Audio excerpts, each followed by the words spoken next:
Enjoy a seat at the table for great conversation and good company.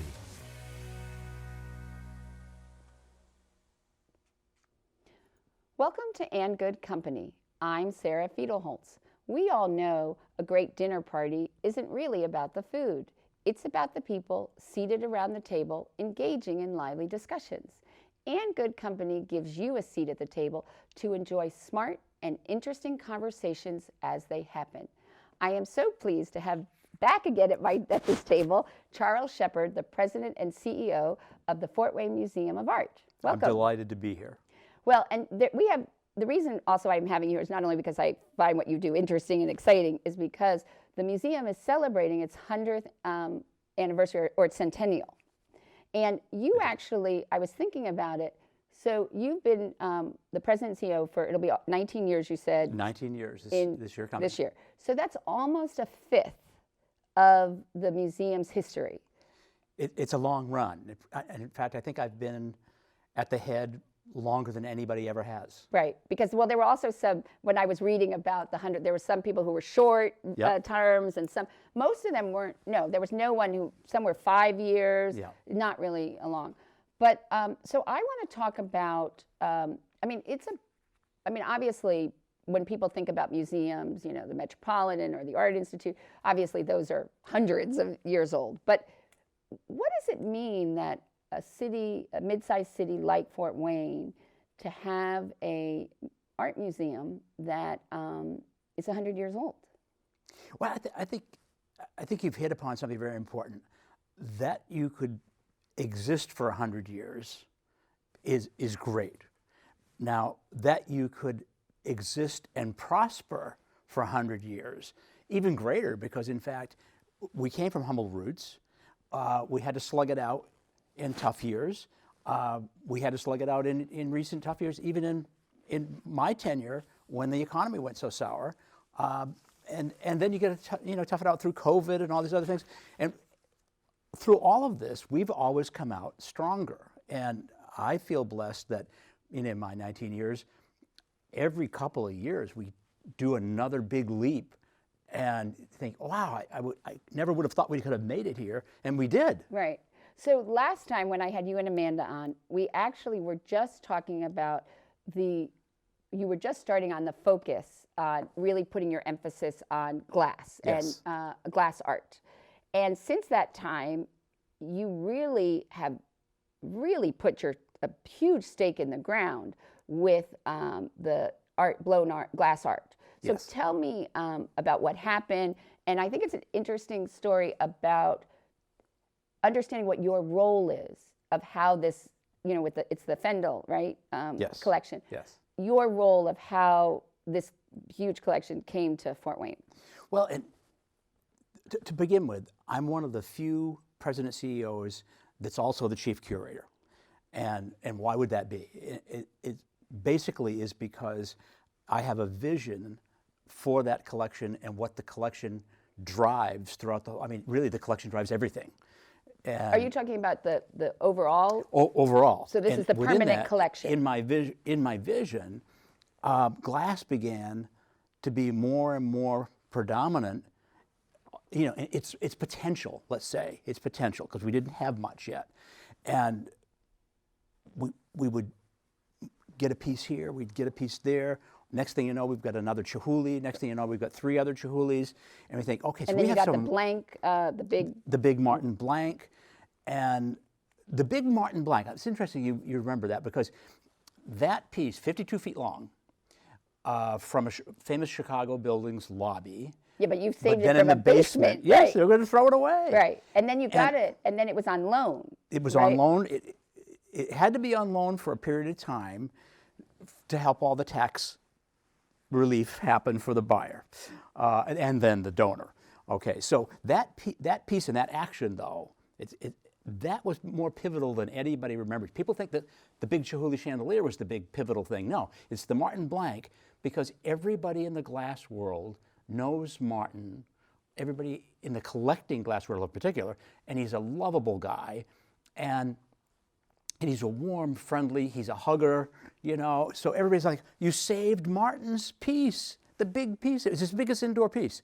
And we did save it. So all of a sudden I would, be at Chicago Pier Show or something, or at a cocktail party somewhere where other collectors are, and they think, you're the Martin. You're the guy that saved Martin. Right. I think, I don't know you. And they go, we know you because you got it. You got it to Fort Wayne. Now we heard this Fort Wayne story. And so momentum, Right. as we said, a year or so goes by and you've had some good momentum. Now you've got even more momentum. And we're probably the only organization that actually prospered during the lockdown of all this virus stuff, because we went to Zoom almost immediately. And the interesting thing about art collectors everywhere, probably, but glass collectors stick together. All Right. over the country, they know Right. each other, Yeah. okay? And they're all, they've all had good careers. Right. Most of the collectors that I know are retired. Right. They're used to traveling everywhere they want to go, Right. gathering together with it. They Right. can't do it. So they've got a screen. Right. And all they can do is sit in the house with the screen. They want to be entertained. Right. And so I got a lot of invitations to, could you on a Wednesday afternoon, a Thursday night, a Saturday morning, could you give us a little program? Right, and you were very used to, you're very used to because, first of all, you were very used to because you also do a lot of the purchasing online through auctions Yeah. and things. So you were very used to that. But you also really have intentionally, really were traveling around to the different art shows or art museums and really fostering a lot of inroads into this, what is a small community. Because I don't think people realize, although I happen to love glass, I mean, most people really know Murano glass, and then of course they know from the Seattle world, like Chihuly, and then all of the students from there. But it was really thought of just as a utilitarian craft because you had Blanco that made glasses and Corning that made dishes and lenses. There wasn't, and so a lot of museums dismissed it as just like a and still do. craft, right? And still do. But you really intentionally said, and really, I mean, this has been a mission sort of for, I would say probably what I noticed was like the last 6 years, and then really, it's sort of nice that it sort of has really made that tipping point at the 100th. So you started to do these Zoom calls and talk about... And that's where Sylvia Fendel's daughter, Sylvia had passed away, Right. and her daughter is charged in the will with finding a home for the glass. And there were how many? 33? 32. 32 pieces. Okay.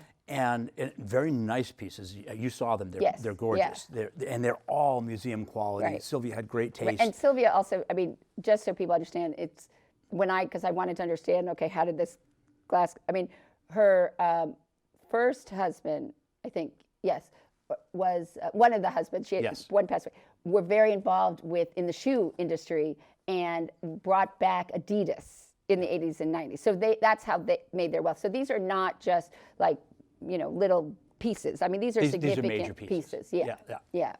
And so, her first husband, Mr. Fendel, second husband, Mr. Rosenbach, and they collected until Mr. Fendel died, and then Mr. Rosenbach collected with her.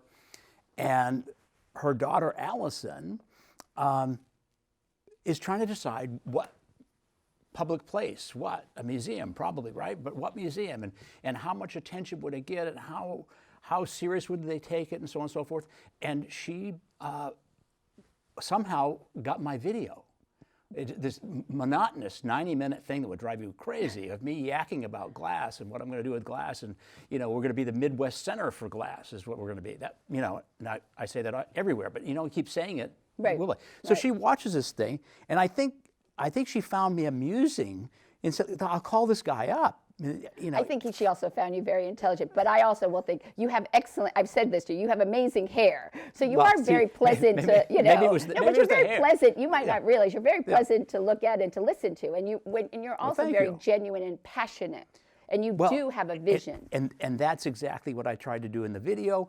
I'm talking nonstop, but I'm passionate about it. I mean what I'm saying. I think we can do it. And she calls. And we had this fabulous conversation. In fact, we still talk, once a week, once every couple of weeks. And she thought, she's got to tell you, I'm in Manhattan, and I've never been to Fort Wayne, but I think that you would show this glass. I think my mother would be proud that, in fact, you'd bring this glass that she's spent a lifetime collecting to the people all the time. And I thought, that's exactly right, and that's exactly what we're doing. And now in that, and I've told you off camera, but I have to tell you this morning, this story once again, because I think viewers would like to think about the sheer luck of this. In Sylvia's collection is a little piece by Carl Belling. And Carl Belling was a very successful physician in Massachusetts, and his wife Stephanie, also equally successful physician. And Carl had this urge to do something creative when he got in his 60s. And so he went into New York a couple times a month and got taught how to make glass. And he wanted to cast glass. And so who did you get taught by?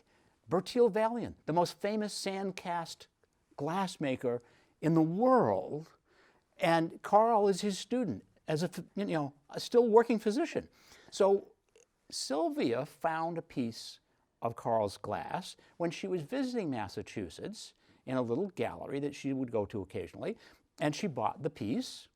She's even been, I think, in Stephanie and Carl's home. So, okay, here's this collection. Here's Carl's piece, and we call Carl, not knowing he passed away, we call Carl and say, we want to talk to Carl because we have a piece of his in the collection. And his wife, Stephanie, who we're talking to, says, well, Carl passed away 6 years ago, but I got to tell you, this is so exciting. He would have been thrilled. He never thought he'd be in a museum collection. He'd be so thrilled to know that. Well, that conversation led Stephanie and I and my new curator, Jenna Gilley, to have several conversations. And they were really all about, maybe we'll put 7 or 8 more pieces of Carl's work in your collection. And absolutely, love it. But, it kind of snowballed. And at one point, she's got her iPad or phone out here, and I can see glass behind her on the wall. She says, you're not asking me about any of that other glass. I said, well, I'm sorry, we were talking about Carl's work, and so I'm trying to be polite. And she says, well, ask me about the other glass. I said, well, what is the other glass? She said, well, Carl and I collected glass. She said, I don't even know how many pieces we have, but would you like the glass? Like all the glass. Like their personal collection. Their personal collection. So we're like, yes, we're screaming in the phone, yes, we'll do it. We would love to do that. Do you have a list of what it is? No, I don't know what it is. We bought it over all these years. If you want a list, you got to come and make the list. So I said, Jenna and Amy got on a plane. They went to Massachusetts. They made a list. They showed me pictures, and it was beautiful. So did they have any of the pieces from the teacher, the master that? Yes, yes.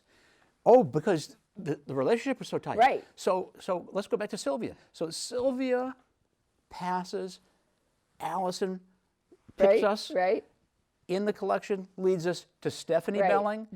Stephanie gave us 181 pieces of glass. When are they coming? They're here. Oh, okay. They have not been shown. Right. Well, you're going into the next century.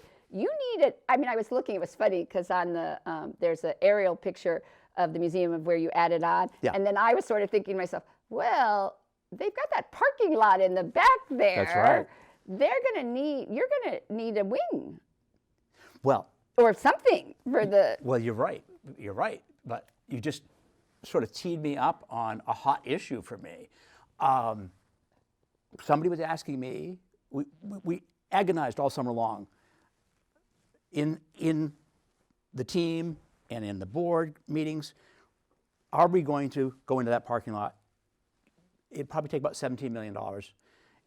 Is it the year to do it? Well, it's the year to do it in the glass world because so many people, a lot of glass collectors are the same age. Right, because they all came into it. Right, yep. They all came into it. It was like in the 60s, right? Because isn't that also when Chihuly started? Or there was a big. Chihuly's late 60s. Right, but there was that start of the glass movement. Yes, right. 63. Yeah, okay. Summer 63, Harvey Littleton. That's it, yes. And Harvey taught Dale. And Dale Dale, went that's on, Dale Chihuly. Dale right. Chihuly, And then that's he right. went on to do to teach right. tons of people. Right. And of course, he was the best marketing person Right. in glass ever. And then like my parents, so I think in the 70s, they were just traveling and they went to and got some piece. And then they actually went to Italy, to Murano. They just went to see the Murano glass. And Which is amazing. Yeah. And then actually where we had a house in Vermont, in central Vermont, Simon Pierce, who is, he's a glass blower, but he makes glasses and bowl. I mean, they're beautiful. I mean, and so my mother would buy the seconds, which just had like a little, because you couldn't afford the, But they're still gorgeous. And then he really came over from Ireland. And then he actually, where he built his is on a hydroelectric dam. Yes. And then he teaches it. So then you also have all these students, and now there's also a big movement on the East Coast to teach. It's like it's called hot glass. Yep. Yeah, right. And then isn't there like a museum also? I think is it Toledo or is it that does where they actually do demonstrations? So it's become it's also become recognized as a valid medium for artists. It is very much a hot time, literally. In the museum world, that is happening. Right. But it's happening more slowly than in the marketplace, which delights me. I'll tell you why. Because we're ahead of the curve. Right. You know, who would think that we have a chance in Fort Wayne to be ahead of the curve on a major art movement? But we are. Right. And so here we are, and let's go back to this expansion. Okay. This wing, because we do need a wing. Right. We do need a wing. Is it a good time to do it in terms of collectors? Yeah, it's an important time because a lot of them are downsizing in the next 3 years. Right. So you need to do your wing now. Right, because they want to take it, or their children need to plan the estate, or however. Right. Yeah. Well, and also, you need to show the collectors. I mean, these people have given 20, 30 years to collecting, spent a lot of money, invested a lot of money, Right. and are you serious? Well, they also want to make sure that you're not going to just put it on a shelf or put it in Or put it in the basement. Right. Or It's too lock it up and beautiful. back. Right. So it's the time to do the wing. Okay. Is it the time to raise $17 million? And is it the time to build? Right. Well, it's a terrible time to build. All the prices are up for Well, everything. supposedly they're coming down a little bit. Well, but, look, okay. Incremental. Right. And can you get a crew? But Well, would it be cheaper to do it like if you did like an all glass wing or something? Like so then that would be exciting. Right? Because it would be glass, so then maybe is glass cheaper? I don't know. Well, you need to find somebody, one of these collectors who also wants their name on a wing. Right. Yeah. Yep. Well, 'Cause it I would just be got cool if back it was from all glass, Labor Day, and yeah. I'm walking through the museum, and Right. somebody came up and said, "Well, have you made your decision yet? And what would these galleries look like in this new wing?" And I said, "Well, come here, I'll show you something." And so I took them down into the Summer of Glass, which hadn't closed yet. And Summer of Glass is those 3 galleries devoted to glass Right. So all summer. and you've always said that some people in Fort Wayne, even if they don't feel that the museum is for them, there seems to be this attraction and interest in glass because you've been doing the Summer of Glass for quite a while. 8 years now. Yeah, so it's beyond. So that was even before all of this. There seems to be something, but it's just so pretty. It is so pretty, Yeah. and it's not imposing an intellectual burden upon you that you're worried that you can't handle. I've never read about this. I don't know about this. So I said to the person who asked me the question, I said, well, you see in there, that's what I want. That's my wing. Those galleries are exactly what I want to build over here. And as I was saying it to him, I thought, wait a minute, what did you just say? Those are the galleries I want to replicate over here. Why replicate them? That's the new wing. So July 1st, next year, that wing of 3 galleries is devoted to nothing but glass, our permanent collection of glass. Okay, so when you come into the museum, so you got the Paradigm Gallery over here. Is it the one? The Rothschild Atrium, full of glass. Right. So is it the one? So is it where you have it right now, where you have the blank piece? If you follow the blank piece and turn left, right, you've got 3 galleries that will be perpetually full of glass. So it'll be our new glass wing, and somebody can name the wing. 2 galleries of the 3 are named. Right. But then what are you going to do? You still need a home for the things that you were using that gallery space for. You're still going to need to do. I understand you're sort of coming with a creative solution. I'm going to, what do they say? Wring the blood out of the stone for this, though. Well, no, wring the blood out of the glass. Out of the glass. There we go. But I think also then, as you get to know these, collectors and things, there may be that would want. It wouldn't surprise me at all Because then you could expand that out, yeah. But and- that's very well, see, exciting. by doing it immediately, we're putting our hat in the ring in a serious way. Right. We're converting a former administrative office space / my student space. Right. We're converting that to glass storage. Right. So I will have room as of March to add 1,400 pieces to the collection. Wow. And considering that I'd have 300 out on the floor and rotate in and Right. out of that. Right. So all of a sudden, before we build a wing, I've got a wing and I've got storage. Right. And then you take a little time. You wait till the Right. market's better. Right. You wait till building is better. And you say, okay, now do we want another wing on top of that? Right. This would be a better time. Right. So we're not competing with anybody else's efforts Right. in fundraising, and we get what we want overnight for almost nothing. You know, I have to buy some new doors, I have to buy some new lights. Right. Okay, Yeah. I could do that. Yeah. You know, that's not bad. And this is the first time I've ever said this publicly. Okay. But I have Ooh. said it in some telephone conversations and a couple of Zooms. And since I said it, and this goes back to the week after Labor Day. Okay. The first time I ever said it. Okay. We've received 18 new significant gifts from people all over the country, sometimes one, sometimes two, last week 9. And it's like, what? Who are the 9 from? You can't say yet? I can't say Okay. yet. I can't say yet. And it's all because, now, how does this relate though, like, because I know like the Toledo has a big glass, they have a stake in the glass They do. world, right? And Well, then it was a glass town. right. And then I know, and then obviously I think around Corning, obviously, because from there, but they were more scientific, but they were still interested in glass. And then you told me about a woman down in Florida who was thinking of building a museum. Well, maybe she won't need to build a museum now. Oh, she already beat me to it. She Okay. did. So Trish Duggan. So did how does that relate Imagine to, Museum. how do you work together or collaborate, or, because you said you want it to be for the premiere in the Midwest. So how would you'll differentiate what you do versus like Toledo? For Well, instance? and Toledo's the first thing you have to look at because, Right. in fact, it's a great museum. They've got a great new glass wing. They've got the part where you see the glass in the exhibitions, and they've got the part where you make the glass, or you can watch Right. them make the glass. Okay, I but think you're going to have to plan some field trips for some absolutely. people. And for us, to go and see this. Just a road Right, trip. a road trip, Well, yeah. and the biggest difference, and I've been very careful to try to walk the path carefully, they have more emphasis on historic glass, which makes sense because it's a historic glass town. Right. And they have the contemporary glass, but we rival them in contemporary glass already. And I'm just getting started.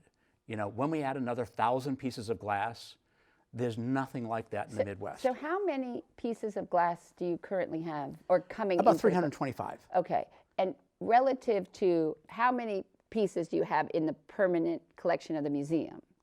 Oh, Of the over the whole museum? everything. Yeah. Okay. I'll give you a little comparison. Okay, yeah. When I came, there were 1,100 pieces in the collection of anything. That's all? Print, painting, So that sculpture, was 1,100 19 years pieces. ago. That 19 was the years whole ago. collection. Okay. 8,000 and growing every week. 8,000. I added 300 prints this week. 300 historic American prints. And a lot of this is not through acquisition, because again, I mean, it's like donation, because the other thing was, so then the people who did the blank, that piece, then for whatever, then they gave it to the museum. They did. So you didn't have to pay for it. But then you also got, was it from them or someone else who gave you another blank piece? Oh, from a collector and a fan of Martin's out in LA. He said, I love what you did for Martin. I'll give you one from my house. So what people don't realize is, because you set aside from your past capital campaign a certain amount of money you had to acquire. Yeah. But a lot of this, like the glass and stuff, you're not buying. Yeah, a lot of glass is coming in. More glass is coming in as gifts than purchases, and that's trend number one. Trend number two is artists are starting to step forward saying, I would give up my profit to be in the Fort Wayne Museum Right, of because there's Art. value for them, and also, but then also exactly. you could also do some And we ship. visiting We shows. pay the shipping. Right. Well, yeah, but the visiting shows or stuff like. I mean, I was thinking in the botanical garden in Miami, they, Chihuly has these like amoeba kind of Oh, absolutely. bulbs or something. They can be outdoors Right. all the but time. I was thinking, now if you really have that presence, then you could draw, some of these kinds of exhibits, because that would be incredible to have those all over. Wouldn't it be amazing? Downtown or in the botanical garden, and so you could also then have other artists, or even like from the Blanco, which is out in Pennsylvania, the glass company and they still have some collector's pieces. But even to bring them here, because that would also link the manufacturing component of it. And then you also have the cut glass, right? It's the brilliant glass. Yeah, and that's the historical. That's Right. our version of the historical. Right, but And you could also do things with that to show some of the elements. Like I always believe that, like when it's like sort of when you see, like I like an emerald cut diamond because it's flat and there can't be any flaws, because usually they cut. There's nothing to Right. disguise it. So when you look at like brilliant glass or crystal, they cut it, they make it ornate and stuff where there would be flaws.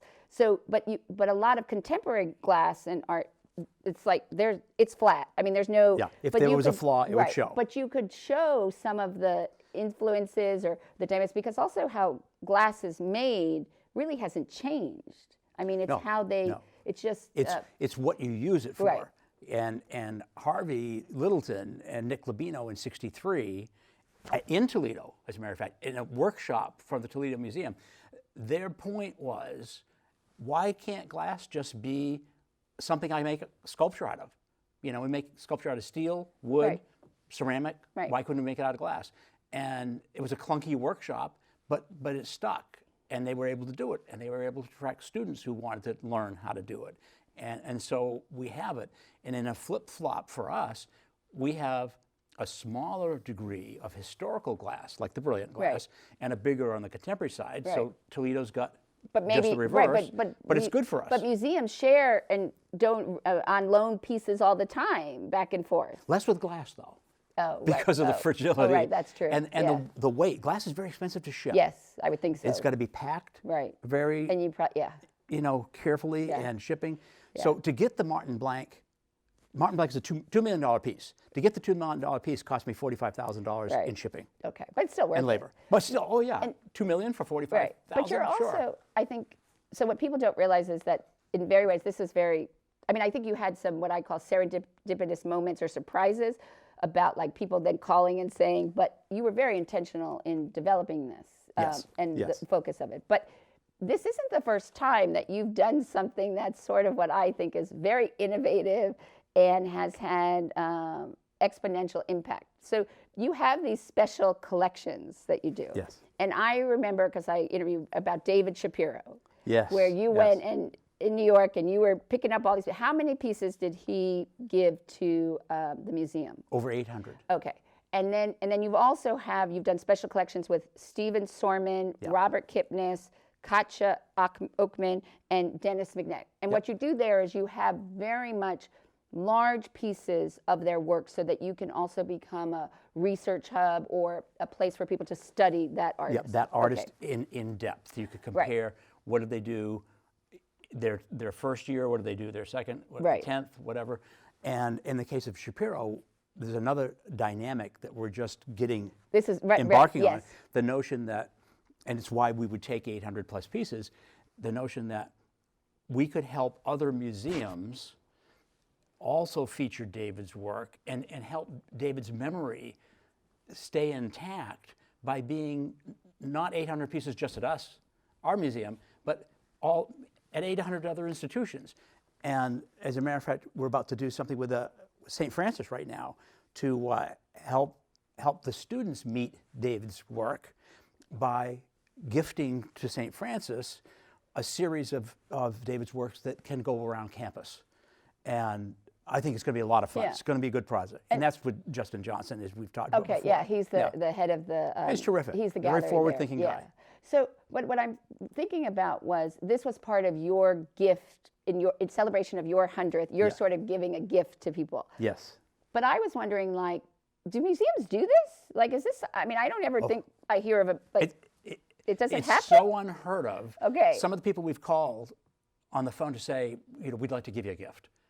Like what museums are? Is it like don't small know, museums? Like, beg pardon? Is it small museums? Is Well, it? truthfully, it started with the idea it could be any American museum that didn't have a David Shapiro. Okay. But I'm an underdog person, okay? So I think, wait a minute. I like the sound of this around the table, but here's what I like the sound of better. How about we look for places that don't have a budget to acquire? How about we look for some places that nobody would do anything for? Let's do something for them. And Let's make that work. And these, David Shapiro, what is the value of them? I mean, we're not talking, these aren't hundreds of dollars. These are thousands of dollars. and even the average Shapiro painting, if you were to walk into a gallery that has Shapiro, and there still are 4 or 5 galleries that sell them, the average painting would start at about $25,000. So this isn't a small gift. No, it's a good gift. So it's a good gift. Why do it? I mean, what was the because for the good of David, for the good of David, for the. But that wasn't a stipulation in your getting the exhibit. I mean, No. getting the collection. It was right? something that his widow and I talked about. Could we pull it off? And we were still talking about it when she died. And, when and did she pass away? She passed away really less than a month after she made the gift. Oh, okay. So that was like 3 years ago. 2.5 years ago, I think. Could be 4. 4. Yeah, I lose yeah, track okay. of time with COVID. I know. I know. But I'll tell you.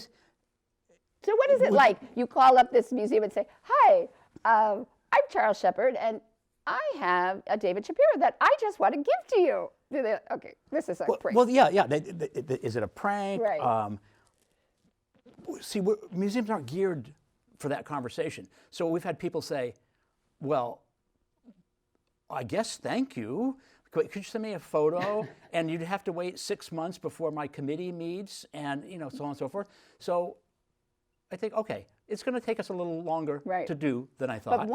But once one hears, I bet you then they're going to start calling you. Yeah, I think how many flip. How many do you want to get out there? Well, originally I thought, let's get 100 out there. Okay. As a starter, let's get 100 out there. And I'm still in that camp. But, I'll tell you something else, too, that's come up, which has been related to this notion of gifting during our party. Let me give you a gift. Right. Okay. We have things that we've acquired over the years, over the 19 years, that, really aren't germane anymore. They never were germane enough to hit the permanent collection. They are sort of, in some cases, a prop for an exhibit. In some cases, something we would study or use with kids. And the best here's the best example I can give you. We have a carousel horse, wooden, by a famous maker, Loof, L-O-O-F, and I loved it, and I used it in exhibits for 2 or 3 years of Americana. Right. And, I don't know anything really about Loof. I read a paragraph or 2. The horse, to me, should be restored, Thankfully, I did not do that, Right. So it should go to like a toy museum or a... Well, it turns out there's a carousel museum in Sandusky, Ohio. Well, that's when a lot of the carousels were made, I think. When they were made of wooden, the wooden carousels. So Jenna Gilley, who I just mentioned, is one of our new curators. What is she I said, Jenna, What's her... her specialty is going to be glass, fashion, Oh, you're going to do high-end. fashion. We're going to do fashion. We're going to do a big show on Bill Blass. Right, because he's from Indiana. And we're going to do a big show about contemporary wearables. Well, I worked at Women's Wear Daily. See, I was a reporter at the... You're going to be interested then. Oh, yeah. No, I've interviewed Bill Blass. So I asked Jen, I said, look at this horse. Find out between you and Suzanne Slick. Who's your archivist. Yeah, you both love this horse, but find it a home. So the two of them took off, and Suzanne, one went one way, one went the other, and Suzanne said, you're not going to believe this. There's a carousel museum. And I thought, I've never heard that ever. Where is it? Like in France or, what's the story? No, it's in Sandusky, Ohio, and I just had them on the phone, and they know the horse. And they don't have any horses that are in the original condition, never been restored or retouched or anything. This is huge to them. So I said, okay, we'll tell them, happy anniversary from us. Just pay for the shipping. Yeah. Well, no, we drove it to them. They didn't have any money. That's right. Oh, right. We rented a truck and put 2 of our people in the truck, and we drove it to Sandusky. That's amazing. And gave them the horse.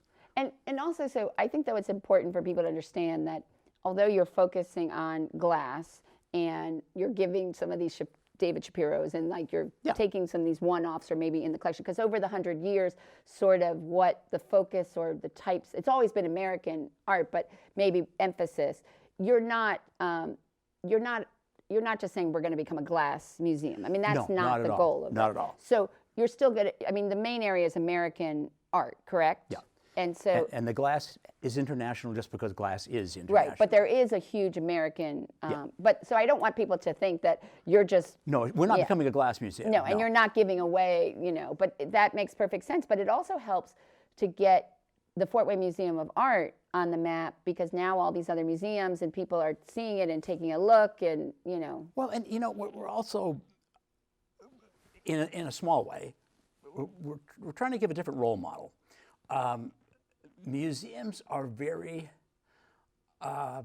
hermetic. I mean, they're very closed door. Yes. Well, because and it's by nature. You can look at it, you can't touch it. That's right. You can't, These are my things. Right. These are my things. Right. And you can have your things, but you're another museum. Right. And partly, I'm motivated by the idea that I can knock on your door. I am from my little cave, and you are in your little cave, but I'm knocking on your cave door saying, I'd like to give you something, And by example, maybe you could call me sometime and say, you'd like to loan me something.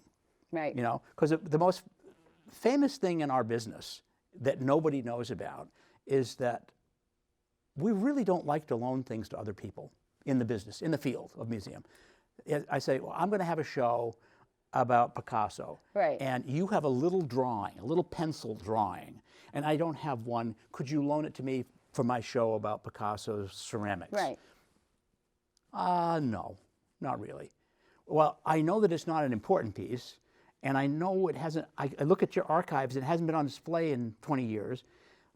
Well, it could be too fragile, it could be too much work, I don't have anybody to box it up. I mean, we have all these excuses that sound wonderful, but the fact is museums don't play nice, and there's no reason for it.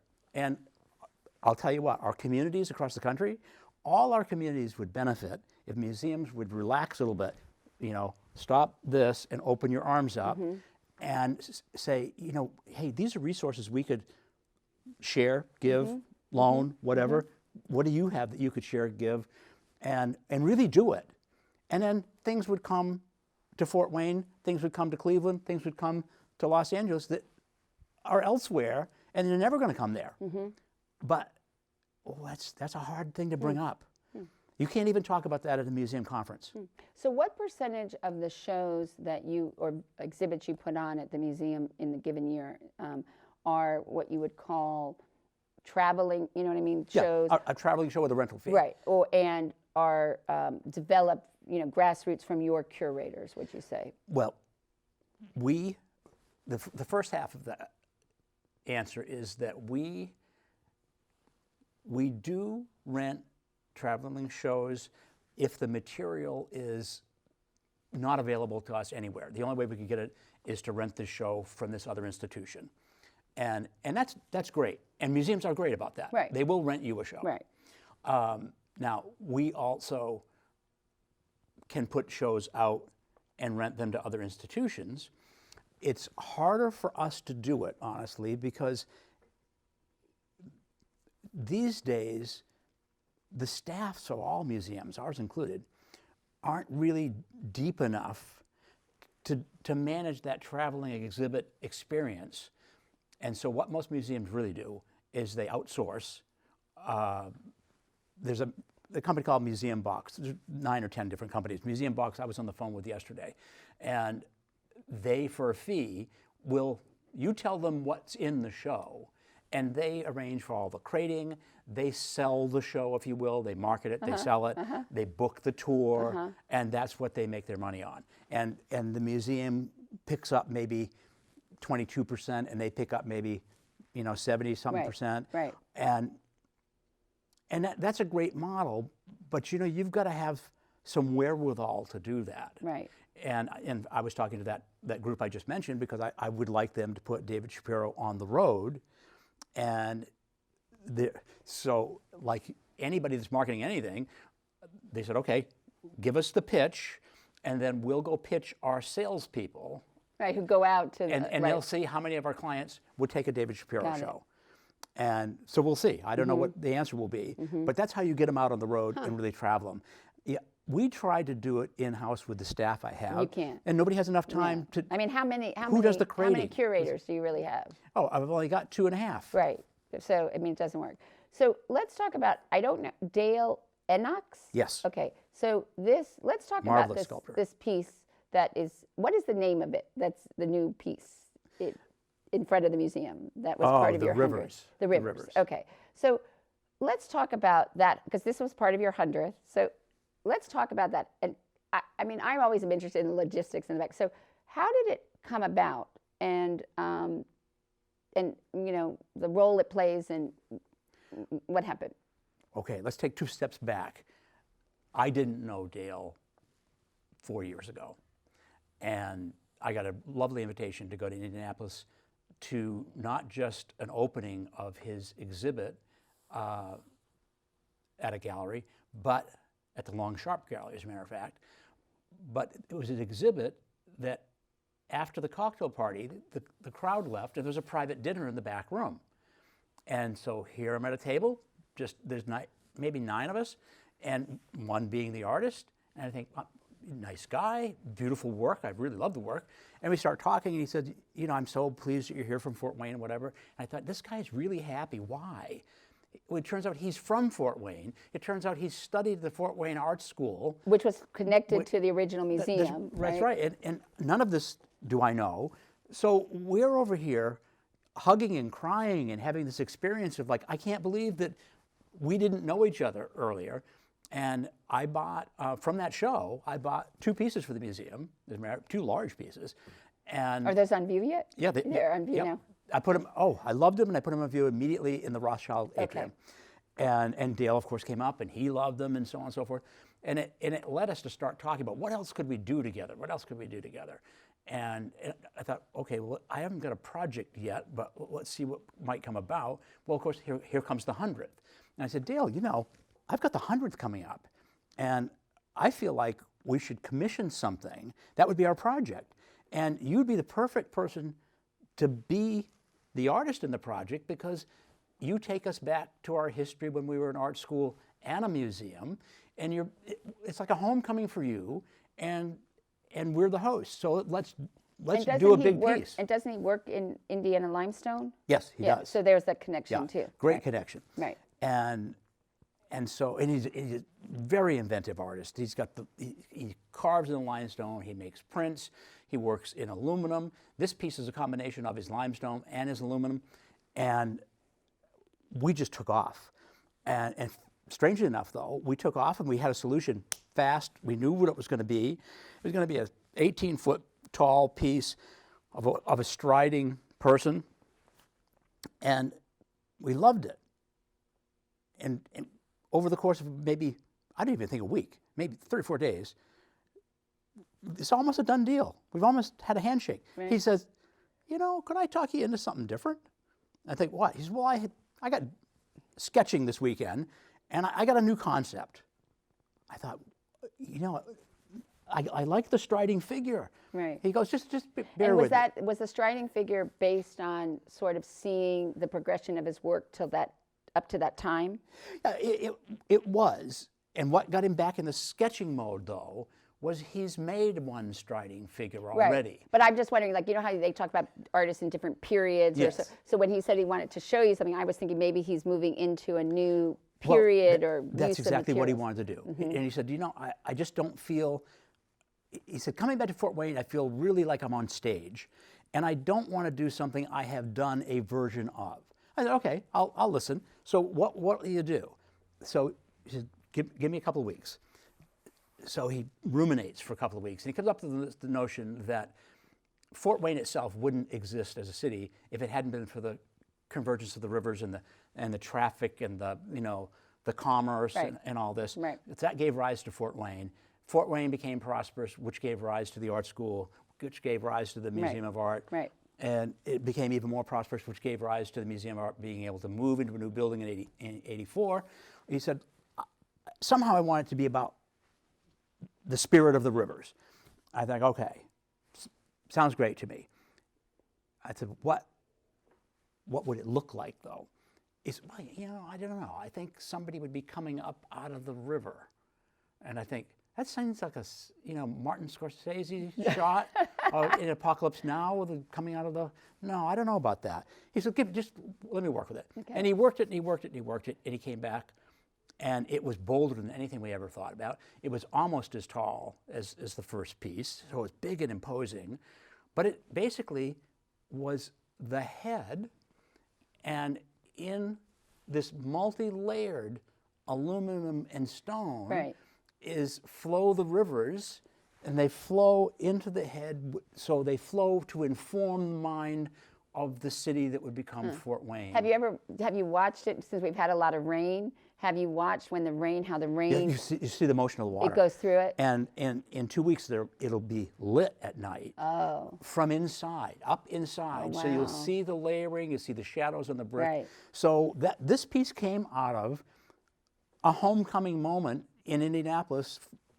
Right. And here's our big gift to the community for the 100th. And people love it. Yeah. So many selfies with Yes, it, and on and your now Facebook you have page. you have a little bit of a sculpture row, But how does that? What is the? Because now also we've got the Public Arts Commission, and we've got a lot of murals happening and public art. And how does the museum? What's the museum's role within that? Because now you've got there are 4 pieces right out, well 5 actually, right out in front there. So you're almost like a sculpture garden. How do you work together? Or how do you see what they're trying to do and what the museum's role is? Well, I think the de Souvreau piece gives us a great example. And the de Souvreau piece, which one is that one? That's the big orange piece that got hit by a vehicle maybe 4 or 5 years ago. Okay. And we got it restored and repainted. We repainted everything when Dale was going to install because we wanted everything to look fresh and nice. Okay. Well, that's not on our land. It's a museum's piece, but we in 2002 decided to move it onto city land so that it would be more accessible and not cramped in. Mm-hmm. Can you imagine a piece that big with the 5 pieces I've got? It's too much. Right. So more accessible, and I use that as an example because as other big pieces come into our collection, outdoor pieces, I think what we would want to do, and in fact we've already discussed it, at least initial discussions, is work with the Art Commission, of which I'm a member, and say, okay, where in Fort Wayne, not on my lawn, but where in Fort Wayne could we put 3, 4, 6 other major pieces by big name sculptors that would be good for the community? So it would sort of be like the Storm Gallery. I mean, they have all that land, but they sort of put them all over. That's right. So you're just going to use all of Fort Wayne as the canvas of putting these artworks. I think it's the civic responsible thing to do. Right. Because then, in fact, rather than demanding that everybody has to come down into my back parking lot or my front lawn or whatever it is, you say, okay, these are in places that the city and the Art Commission think are important, and I think that's good for the citizenry. Yes. I also think it's good for corporations downtown. Right. Those are there. Or Those also are in the neighborhoods. But I also think it's a great way, because I still think that some people think that a museum setting isn't for them, or they don't understand it. Well, that's exactly right. Right. I'm too shy. Right. I don't know what I'm supposed to say. I don't know what I'm supposed to wear. Right. And then people are also, so one of the things I really wanted to ask you about is this whole idea of in art, people always are about if they like it or not. And we've become really a society of likes, how many. I'm wondering if that's still, because I just feel like something, or if I like it, it's just become so gratuitous because you could just like someone's post or like that or whatever. That's right. But that's a lot about what art is if you like it or not. Has that sort of changed or evolved, or has it become more sophisticated in people trying to, because it's just, everything's likable, or? No, I don't. I think it's changed in this sense. Let's go to the last of the 19th century. We haven't quite gotten into the 20th yet. Okay. You and I could both look at a piece. You might like it more. I might like it a little less. But you know what? The piece was going to be representational, right, which meant there are two figures in it. Right. They look like figures. Their arms are exactly the right length. Their necks are the proper length and everything like this. And so is it good? It's good. I mean, you right, like it. Right. I'm not so sure I like it. But I know it's good and you know it's good because it's proportionately correct. Right. It's well painted. It's well crafted. 20th century changes all that. Right. The 20th century and modern art, you know, start even with something as simple as Modigliani. His women look correct, except Right. you look and you think her neck is like 3 times too Right, long. right. Okay, so is he a bad artist because the neck's too long? No, he's expressing. Right, or like okay? Picasso. But So Picasso and all these guys. So now it's blown open, the fact that people don't like or dislike based on anything that is measurable anymore, except how you feel. right, but do you think that, I sort of feel like in some cases, That's okay. art shouldn't be about if you're picking it for your house, you know, Yeah. and they always say if you're going to collect, don't try to collect to buy for the Yeah. future, buy what you like. But I sort of feel like sometimes when you go to an exhibit or something, it may not be about if I like it or not. It may be about trying to understand the message or understanding that they were experimenting with something. Like, because personally, I don't like a lot of very modern art today. I mean, I like 20th century contemporary. Yeah. So, yeah. and I don't like a lot of the more experiential kind of things or digital types of things. Some of it I just feel so, but I don't think that it's if I like it or not. It's more trying to understand or the message, or I just feel like maybe if people don't think about art, because sometimes they'll say, oh, I could do that. Well, yeah, but at the time when Jackson Pollock was throwing paint on the floor, nobody was doing it. That's so right.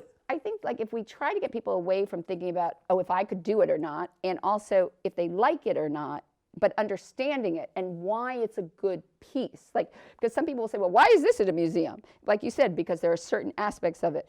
And maybe that helps them to develop a palette of, look at, and because I just think like if people go, well, I don't like it. Yeah, I think you do develop a palette. I think because nobody's going to judge you for liking or not liking anymore anyway. Right. Okay, so you have freedom now. You have freedom to express your love or lack of, and that freedom's good. And the freedom makes you more willing to look at things. Right. Because I'm not going to judge you when you say, I'm looking at this, it's not for me.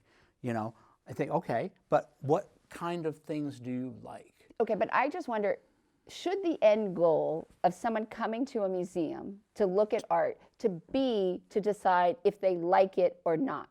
I don't believe that should be the emphasis of it.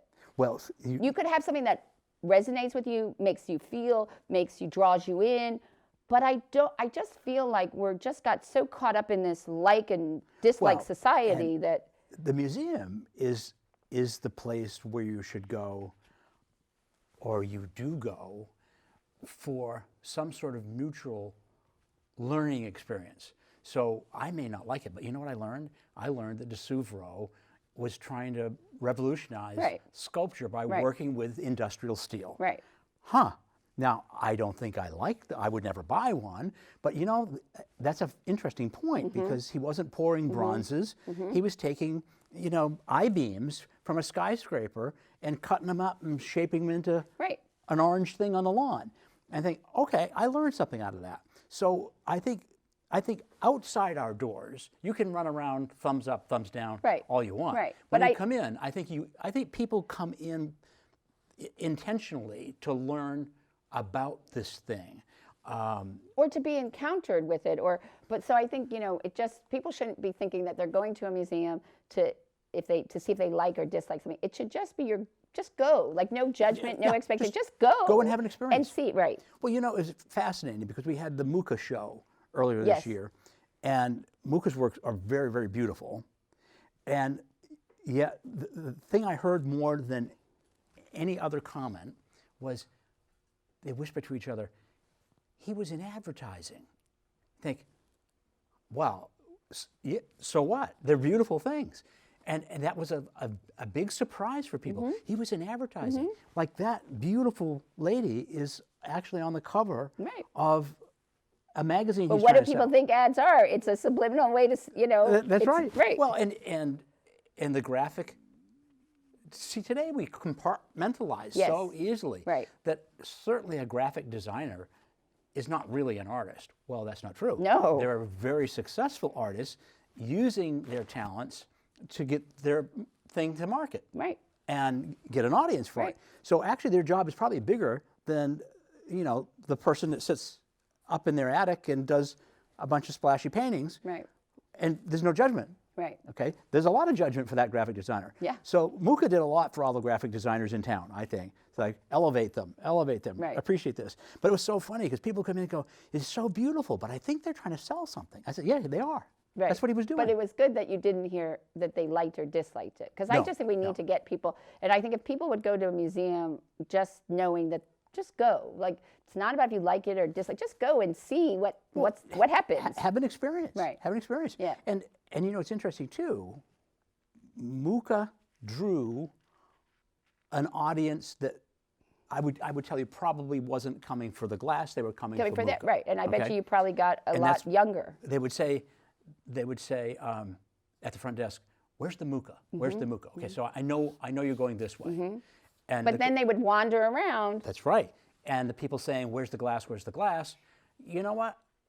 Wait 5 minutes, and they peek into the other one's Right. galleries. Like, oh, I came for the Mucha, but the glass was pretty nice. Oh, I didn't. What's the Mucha? Oh, it's in that room over there. Oh, the Mucha's beautiful. But I came for the glass. But so that's the whole idea of that's a coming- great, right, that's you the- know, you should open your just mind go up, to the open your museum. eyes up. Right. Yeah, it was super. So at the end of each And Good Company program, I ask guests the same 12 questions that were popularized by French novelist Marcel Proust. But you have already answered my first original 12 questions. So I have another baker's dozen for you. Okay. What is your idea of perfect happiness? Oh, my job is my idea of perfect happiness. I go into my sandbox every day and play my heart out. What is your greatest fear? Time. What is the trait you most deplore in yourself?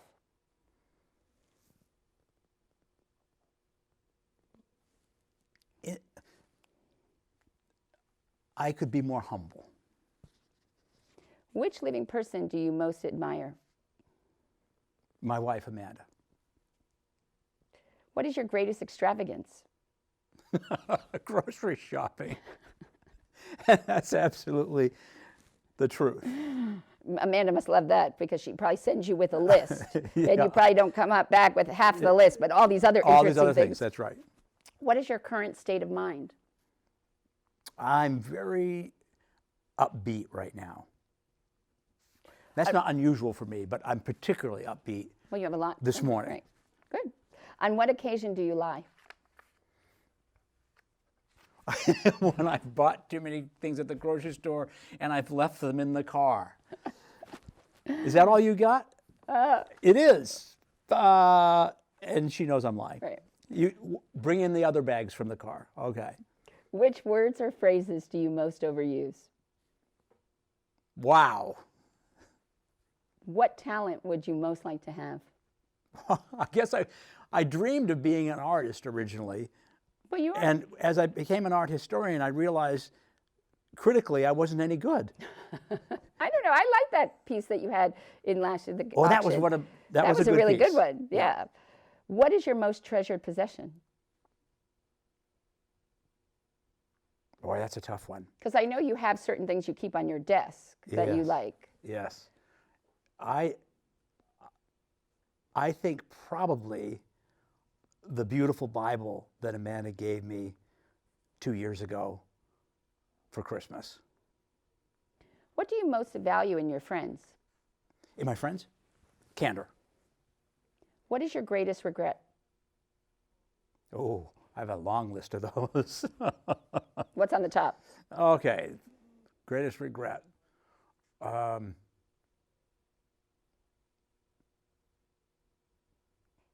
Maybe I don't have a long list of those.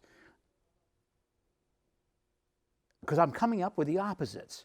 I'm coming, like, So maybe a year after I got here, I was offered the head job at the Wadsworth Athenaeum. And I turned it down. And a lot of my friends regretted that. And I think that's not a regret of mine.